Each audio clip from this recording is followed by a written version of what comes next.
It is the 28th of February, the year 2025, a year that has seen a lot happen already. And of course, this being the very last day of the month of February, we're here to inform you on what is happening in our country and beyond our borders. And earlier on today, I was privileged to attend an event by the name Youth Plus Festival at Sarit Expo Center here in Nairobi.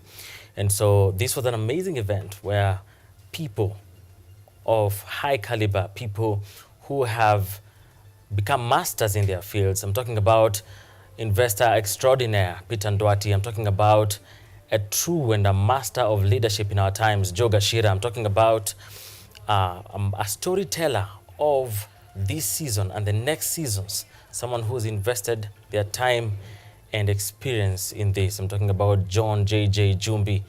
I'm talking about a digital marketer who has done immense work in the field of advertising and marketing big companies and startups in equal measure. I'm talking about Nyandia Gashago and many other leaders, including Just Ivy Africa. These are some of the names that are household names in their different fields that joined the young people, the young entrepreneurs who gathered in their multitudes in Sarit Expo Center to talk about living your legacy. Youth Plus Africa is the organization that has powered this amazing event that continues to the first day of March, which is tomorrow. And the name Vusi Tembekwayo, if you know that name, Vusi Tembekwayo will be in the building tomorrow talking about living your legacy. You don't want to miss this particular event. So if you haven't signed up, it is time for you to do that, because I enjoyed my time and I got to enjoy great wisdom and knowledge from many masters in their field who talked about living your legacy. Our reporters have been up and about interacting with different issues and different people, and they have brought you different stories tonight. Here are the top ones.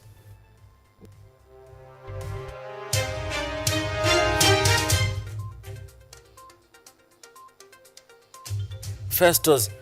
Ruto tells opposition to present solid manifestos instead of convening to discuss him every time. DP Kithure Kindiki asked the Mount Kenya region to avoid traps and politics of incitement from a section of politicians.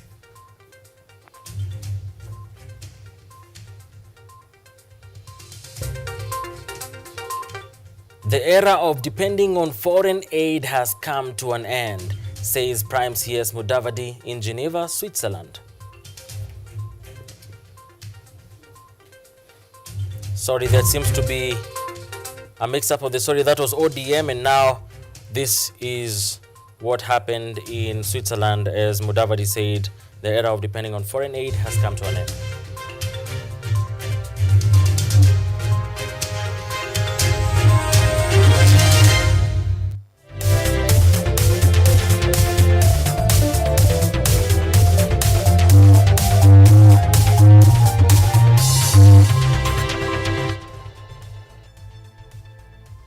This is KUTV Primetime News with Mutegi K. Martin.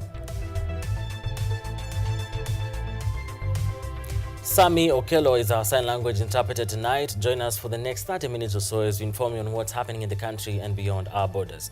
Now, a day after the launch of the People's Liberation Party, where leaders took turns criticizing the current administration for its failures, President William Ruto has hit back, this time accusing them of building an entire party just to discuss him instead of selling their manifestos and plans for Kenyans through their particular parties. Now, speaking in Taita Taveta County, the president emphasized on the administration's commitment to ensuring development in the country. President William Ruto has called out some of his aspiring successors in the 2027 general election, stating that they have been riding on the wave of criticizing his name. Ruto has instead urged these leaders to present their manifestos and outline what they plan to do for the country should they take up such positions. The head of state gave the cautionary advice while speaking in Taita Taveta County during the launch of the Ilasit-Rombo-Njukini-Taita Road, where he emphasized his transformation agenda, noting that he already has projects up and running that are such to benefit the country, while his opponents are out with no solid plan for the country. Wengine naona wanajaribu kukutana, sijui wanafanya mkutano ati wanatengeneza chama. Ile chama wanajaribu kutengeneza, wanaongea masaa 4. William Ruto 4 hours. Sasa mimi nauliza nyinyi, kwani hii chama walikuwa wanatengeneza ilikuwa ya William Ruto? Ama hiyo chama inaitwa William Ruto?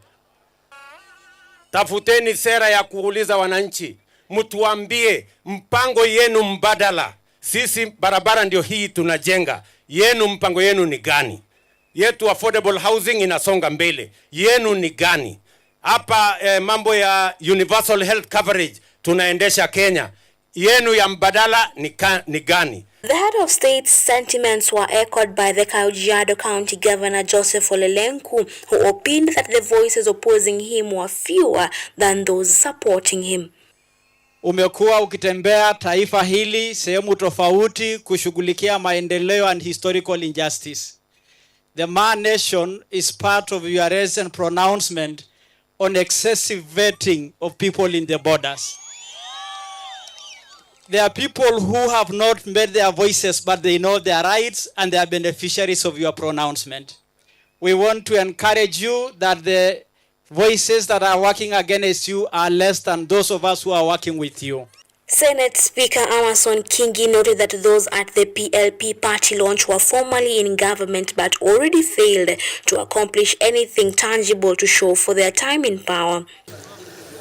Katika kikao kile kilikuwa na watu waliokuwa mawaziri tena wizara za nguvu wakati ule, lakini hakuna chochote ambacho wanaweza kuonyesha Wakenya wakati walikuwa katika ngazi zile ambazo waliofanyia Wakenya. Absolutely nothing to show for their record. Leo hii wao ndio wanakuja wanamkosoa rais, na walipokuwa ndani ya mamlaka walishindwa kutimiza. During the tour, Ruto and those accompanying him continued to drum up support for his administration's efforts in creating employment, expanding affordable housing, and ensuring accessible healthcare. Yvonne Kemuma, KUTV. And the Deputy President, Kithure Kindiki, has asked the Mount Kenya region to shun away from what he termed as traps and politics of incitement from a section of politicians whom he termed as evil-minded. Speaking during a consultative forum with grassroots leaders from Tharaka Nithi, Meru and Embu counties at his residence in Tharaka Nithi, the second-in-command indicated that the government's opponents are only inciting the citizens, a move he termed unpatriotic. Yes, we have roads. As the clock on President William Ruto's government's tenure continues to tick, Tuko na miaka 2.5, we have no time. And opposition coming in from across various divides, But there are people trying to say, Deputy President Professor Kithure Kindiki has called on grassroots leaders from Tharaka Nithi, Meru and Embu counties to shun away from people he termed as evil-minded politicians. I want to urge you not to fall into the tricks of evil-minded politicians. An evil-minded politician is the one who wants to spoil for mwananchi if they realize they are not benefiting individually. While seemingly targeting former Deputy President Rigathi Gachagua, Kindiki highlighted that the head of state had served alone 2.5 years ago, That the deputy president kama rais. Is that true? mentioning that he can never be taught how to do his work by those who failed in the years. Ile shida tumekuwa nayo ni kwamba for the last 2 years Rais Ruto amekuwa one man guitar. Hako mtu peke yake. Ndiye minister, ndiye deputy, ndio kila kitu, yeah? And you know it is wrong. Na unaona ndio wale watu wanaongea huko nje wakijaribu kutufundisha kazi ile iliwashinda, ati wanatuambia ati tusisaidie rais. According to the second in command, the move by a section of Azimio leaders to join the government has bolstered development in their regions, thereby stating that it is never prudent at all for Mount Kenya developments to be delayed by political reasons. If our people miss out just because of stupid politics, incitement, you've seen even areas where the support of this government was not even much. But they have put down their pride, they are working with the president, and their things are moving. Kindiki's sentiments, however, comes amidst mixed reactions following the delay of his homecoming ceremony. Since his official assumption of office as the deputy president. It is coming soon. James Baraka for KUTV. And Prime Cabinet Secretary Musalia Mudavadi has said that the era of depending on foreign aid has come to an end and that it is time for Kenya and Africa to think quickly of sustainable alternative ways to support their economies. While speaking during bilateral and multilateral engagements in Geneva, Switzerland, Mudavadi further highlighted a shift in policies to enable Kenya generate adequate resources to fund its crucial programs. Speaking in Geneva, Switzerland, Prime Cabinet Secretary Musalia Mudavadi called on Kenya and Africa at large to come up with sustainable solutions to support their economies, stating that the era of depending on foreign aid has come to an end. That the era of relying on aid based on the geopolitics that we are now seeing has literally come to an end. And it is absolutely essential that countries, including Kenya, embrace trade and how to attract investment. Noting the progress made by other countries, Mudavadi urged the Kenyan Parliament, county governments and the executive to fast-track decision-making on this agenda, insisting on a stronger partnership with the private sector across agriculture, manufacturing, finance and other sectors. We cannot afford to prevaricate. Other countries are making their moves. We must make our move as a country. Parliament must be quick in decision making in this agenda. The county governments must be quick. The national government as the executive must be quick. And we must now embrace a stronger partnership with our private sector. Mudavadi, who held several bilateral and multilateral engagements, echoed sentiments of the Executive Director of Global Fund to Fight AIDS, Tuberculosis and Malaria, Peter Sands, who highlighted that the Global Health Fund is under threat in terms of resource mobilization capacity, painting a clear picture of water waste nations that largely depend on aid to support their health programs. We have to be wary that the mood in certain capitals, particularly Washington, which is a big funder, a big contributor to the Global Fund. They contribute close to a third of the resources within the Global Fund. May not be as forthcoming as they have been in the past. With a clear image coming from the international arena that countries must take care of their own health programs, Mudavadi has now urged Kenyans to rally behind the government's programs and policies. The message that is coming from the international arena is that, hey, you guys, take care of your own health programs. Blue Smile Hassan, KUTV. And Prime CS Musalia Mudavadi also has eulogized the late Malava Member of Parliament Malulu Injendi, who died on the 17th of February 2025 at the Aga Khan Hospital after a short illness, as a steadfast, visionary and dutiful farm leader who continuously supported initiatives that were geared towards improving the lives of his constituents and bringing Kenyans together. Until his death, Malulu Injendi was the vice chairman of the Educational Committee in the National Assembly and actively participated in sessions that geared towards streamlining the education sector. The late Malava legislator Malulu Injendi will be laid to rest on the 4th of March at his ancestral village in Kakamega County.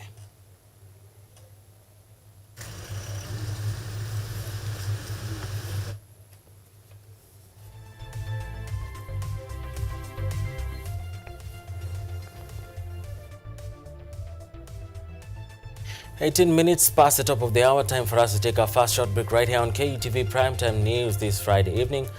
We'll be back in just but a bit. Keep it here.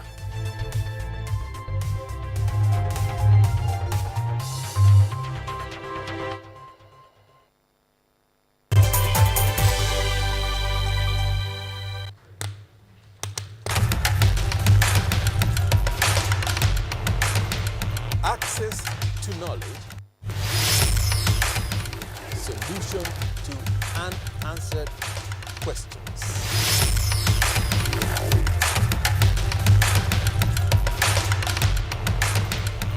Guidelines to pursuing your rights and repossessing your property, intellectual or material. This and more only on Law Matters.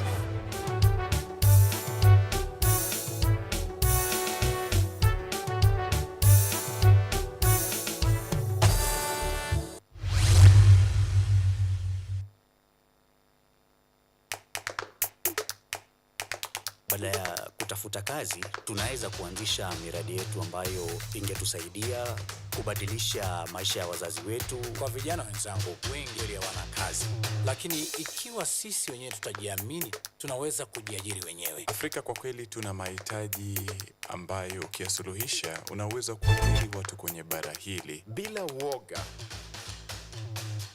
watu huwa na uzalishaji zaidi, wanajawa na ujasiri, wanakuwa wabunifu na wanakuwa wenye maarifa.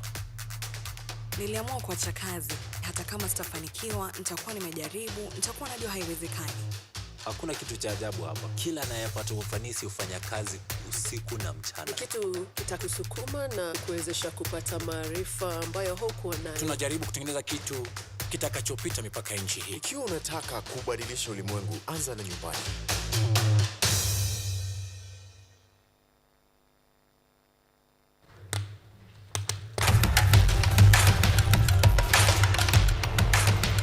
Access to knowledge,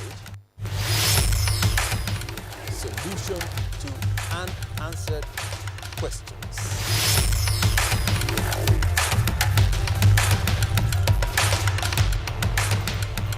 Guidelines to pursuing your rights and repossessing your property, intellectual or material. This and more only on Law Matters.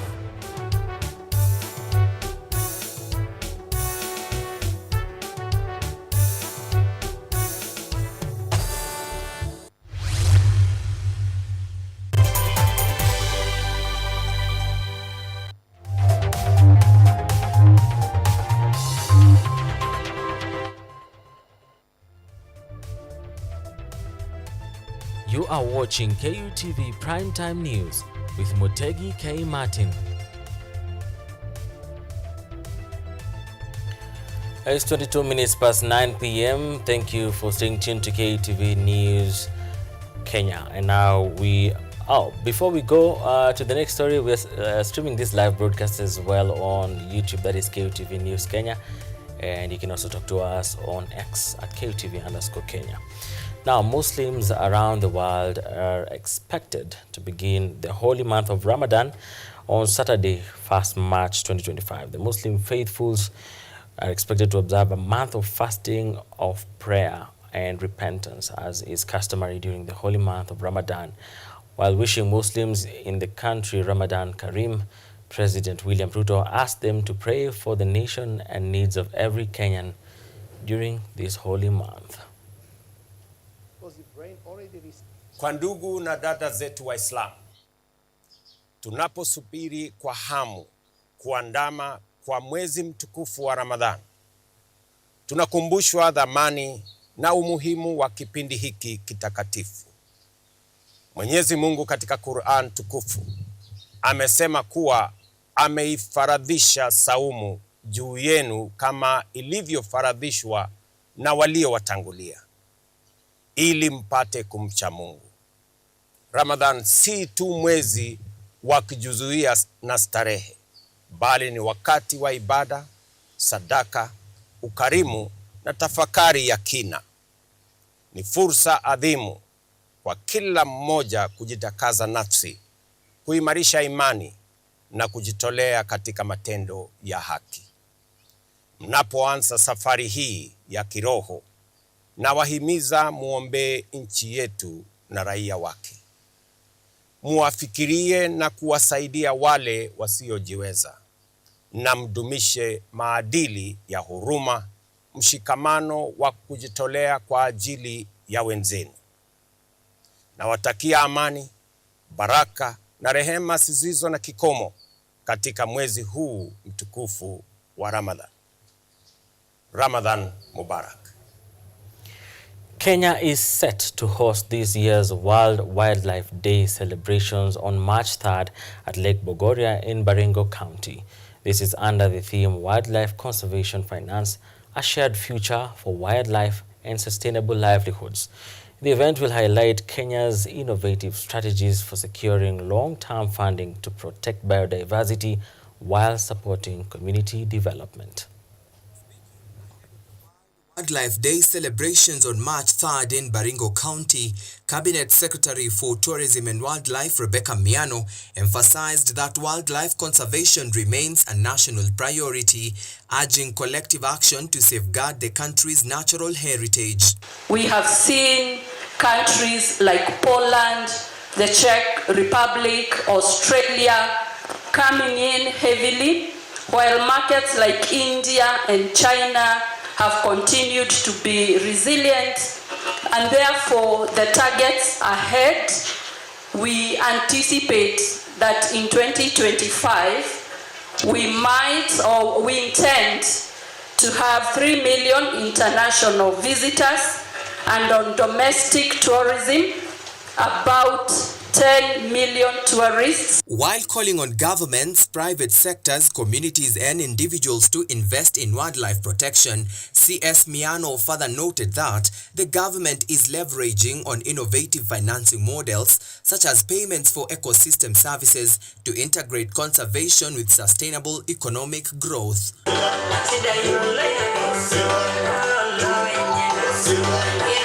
Principal Secretary for Wildlife Sylvia Museya underscored Baringo County's significance as a host, citing its rich biodiversity, including the Lake Kamnarok National Reserve, which supports large elephant populations and rare species like the greater kudu, fish eagles, and the endangered Rothschild's giraffe. Baringo County playing host is a very important aspect of it, because the country has about 31 national parks and 28 national reserves. That's both terrestrial and marine.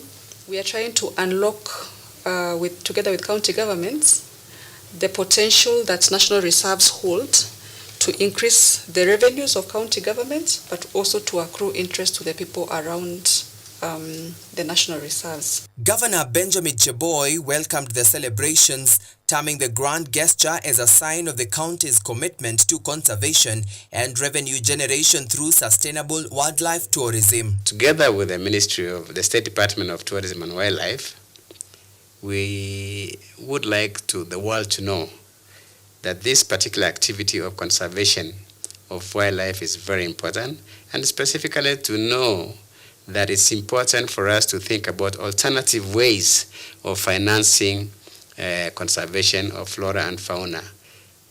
We want once again to welcome you to join us as we celebrate the World Wildlife Day, and to make the society that we live in to understand the importance of this particular day in terms of our flora, conserving our flora and fauna. As Kenya commemorates World Wildlife Day, the event underscores the country's leadership in conservation and its dedication to balancing environmental preservation with economic growth. The celebrations will bring together key government officials, conservationists, and community leaders to reinforce efforts towards a thriving coexistence between people and wildlife. Theo Masharia for KUTV.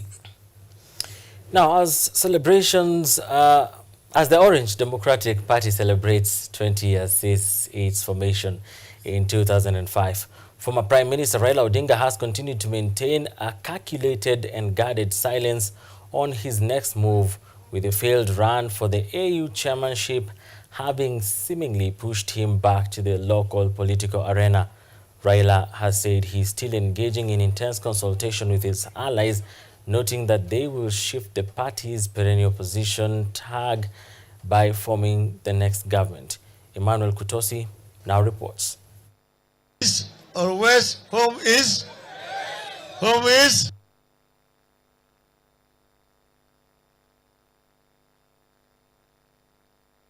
Raila Amolo Odinga Baba! Jacob! Government played a strategic role in reaffirming support in the vote-rich Western region as the former party leader Raila Odinga slides back to local politics after an unsuccessful run for the African Union chairmanship. Watu wangu hapa nyinyi nyote mlisimama na mimi wakati ile kinyang'anyiro ambayo tukaenda mpaka kule Addis Ababa. Hiyo kampeni tupeleka katika pembe zote za Afrika. The opposition party that has been in existence since the year 2005, when it was formed after a successful campaign to defeat proposed constitutional changes in a referendum, is still waiting for clear directions, as Raila, who has led it since its inception, is yet to settle on his next strategy, as leaders within the faction seem eager to form the next government. Kwa hivyo tunamshukuru kwa sababu yeye ndio rais, na vile alijaribu alikuwa anatetea Kenya. Kwa hivyo Mheshimiwa William Ruto, asante kwa lile ulilofanya pale AU. Lakini mambo ya vyama kama chama cha ODM, sasa tumesema siku ya leo tukisherehekea baba amerudi, na nimesema mtakuja kuuliza watu wangu wote kwanza mwelekeo. ODM also made towards youthful political potentials, seemingly in a charm offensive to woo the youth vote that has been the object of desire for recently formed political formations seeking to unseat President Ruto. Baba, ombi langu ni kwamba wengine ambao wako nyuma yetu kama hawa ndugu zetu kina Kasmuel watasimama hapa Busia miaka 20 kutoka leo wakisema kwamba chama cha ODM kinaendelea. Na hiyo ndio kitu tunajivunia. As it turns 20, ODM is seemingly at a crossroad of Raila's association with President William Ruto, facing an uncertain future as Raila's failed aim for continental assignments brings his influence back to local politics. Na huko bunge sisi ndio tunasema na kutenda. Saa hii nimeambia nyinyi vyama vimeanza kusambaratika. Zingine sasa zimeenda kwa kanisa zingine zimeenda huko kando, lakini chama ya ODM imebaki peke yake kama chama ambayo iko na wabunge karibu 90 na kitu. Emmanuel Kutosi, KUTV. And youth from different counties have received training. This is under the Ujuzi Manyatani program, which is aimed at fighting poverty and addressing high unemployment rates in marginalized areas. Moreover, they have been urged to employ the skills gained in supporting their communities in the fight against common community vices, such as cattle rustling, early marriages, and female genital mutilation. These and other stories in our County Wrap tonight with Ocheng Cynthia.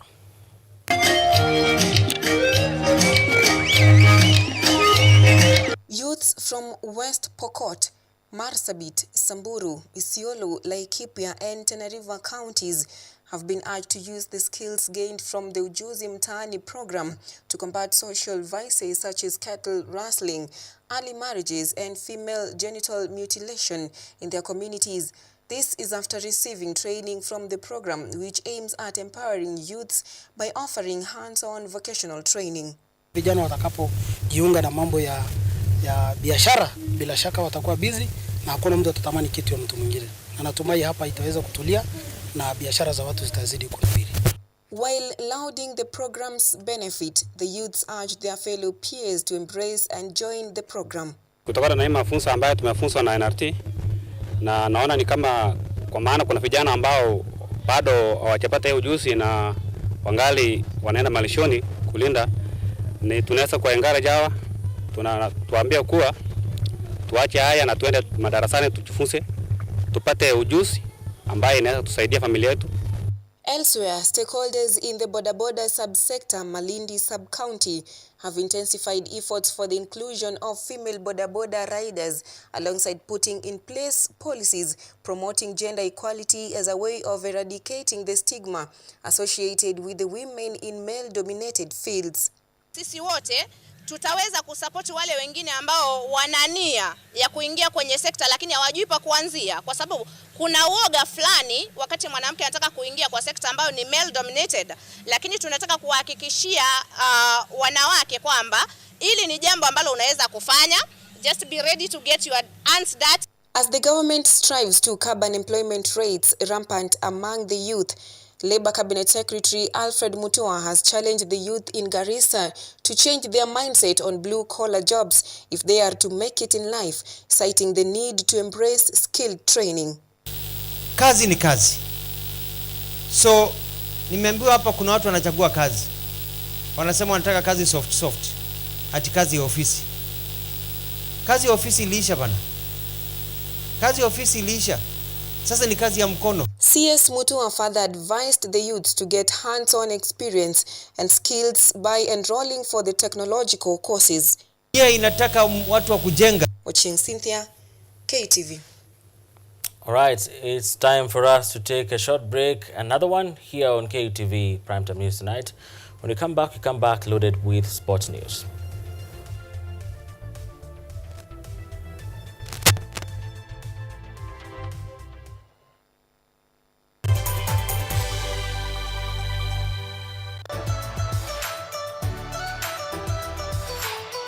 My name is Jakub Petri. I'm Associate Professor in the Institute of Philosophy of Jagiellonian University in Krakow, Poland. And I'm the main coordinator of the CAFE project, which is being here hosted by Kenyatta University. My name is Eva Hudoba. I am a project manager in this consortium. Keep watching cutting-edge research at Kenyatta University Television.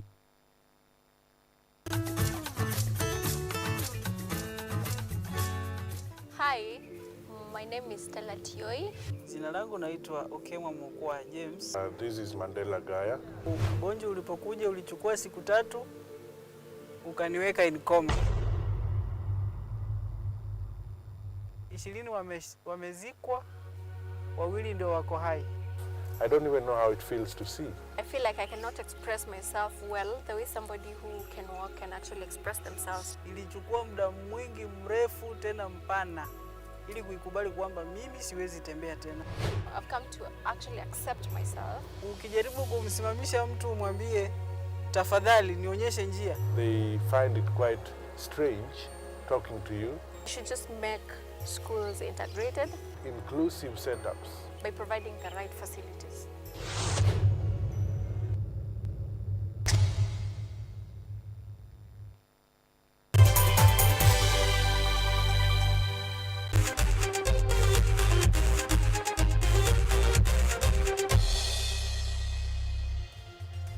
Welcome back to KUTV Primetime News tonight. Let's get sporty. And now, the third Athletics Kenya commenced today at Thika Stadium with over 1,200 athletes having registered for the 2-day track and field domestic contest set for Friday and Saturday. The field events will include long jump, high jump, triple jump, shot put, discus, hammer, and javelin.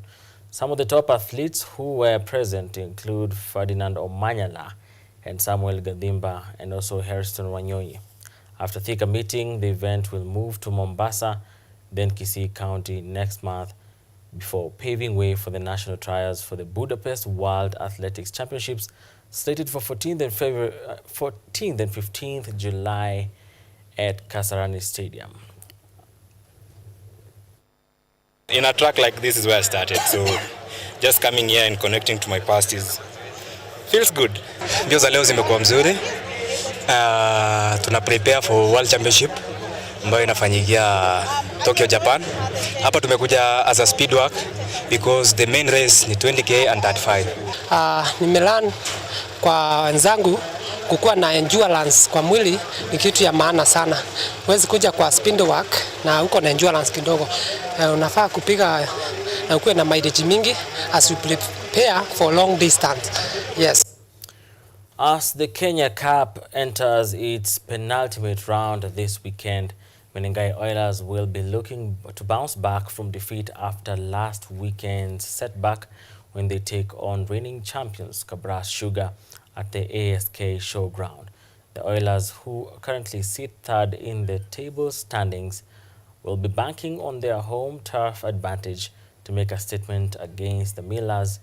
And another match is lined up in the weekend's fixture. Nakuru RFC will battle for a high-stakes relegation fight against Mamba RFC in a do-or-die affair.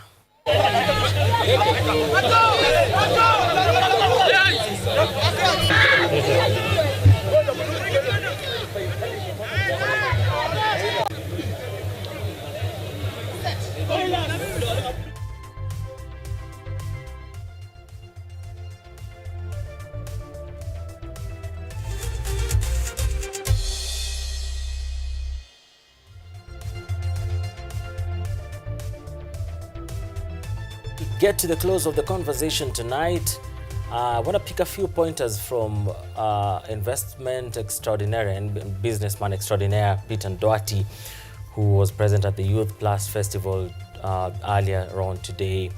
And he, talking about living your legacy, said you have to feel, think, and grow. Think. Let me begin with feel. Connect with your emotions. Do what you love. Do what you're passionate about. Think is connecting with your sense of purpose. And then growing, and in the growing phase, he reminded us that legacy is not just static. It is a process of continual growth. Therefore, feel, think, and grow as you live your legacy. We've come to the end of the conversation tonight. Our sign language interpreter is Samuel Kello. My name is Mutegi K. Martin. Good night.